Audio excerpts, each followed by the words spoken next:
আজকে তোমাদের সামনে নিয়ে আসছি একটা আইটেম, কোকোনাট বরফি।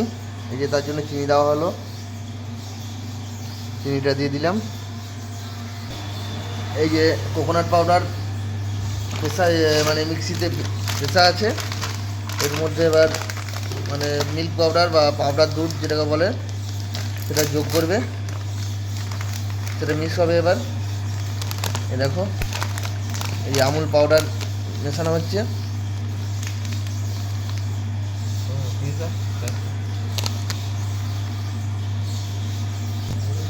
এই যে দেখো মাখাচ্ছে আমাদের ওস্তাদ। ওস্তাদ মুখটা দেখে একবার, এই যে আমাদের ওস্তাদের মুখটা দেখিয়ে দিল। আমাদের সব থেকে বড়ো ওস্তাদ, এটা বয়স ছোটো সবারই, তাই আমাদের বড়ো ওস্তাদ। বড়ো ওস্তাদ এই যে মাখিয়ে দিচ্ছে, ভালো করে মাখা, উঠে হয় না। দেখে নাও কীভাবে মাখাচ্ছে। আমাদের ওস্তাদ কাজ সবই পারে, কিন্তু মাঝে মাঝে ভুলে যায়। এই যে এরপরে আমি চাশনি বা রস বা সেরা রেডি করছি। আমি জল দিয়ে দিলাম পরিমাণ মতো, এবার রেডি হবে। এই যে ভাটি চালু করছি,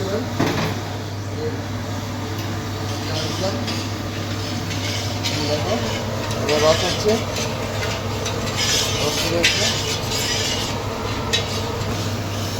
যে রস বা চাশনি হচ্ছে,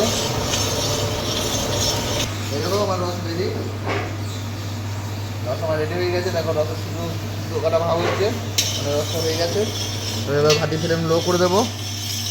এরপরে এই যে নারকেল পাউডার এবং মিল্ক পাউডার যে মাখানো আছে সেটা আমি এবার দিয়ে নাড়তে থাকবো।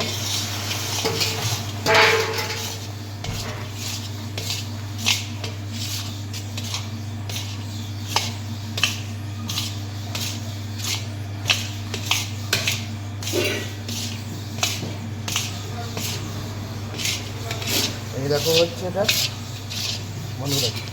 এবার তোমাদেরকে যেটা ইয়ে করতে হবে সেটা ভালো করে নাড়তে হবে। এটা একটু নেড়ে ইয়ে করে তারপরে জমাতে হবে।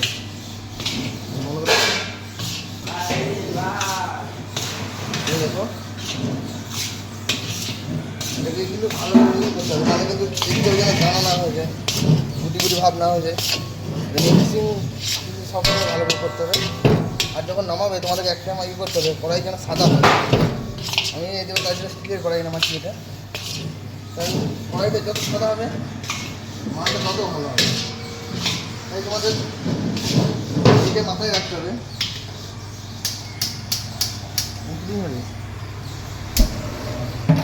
তো ভিডিওটি তোমাদের কেমন লাগলো অবশ্যই জানিও বন্ধুরা।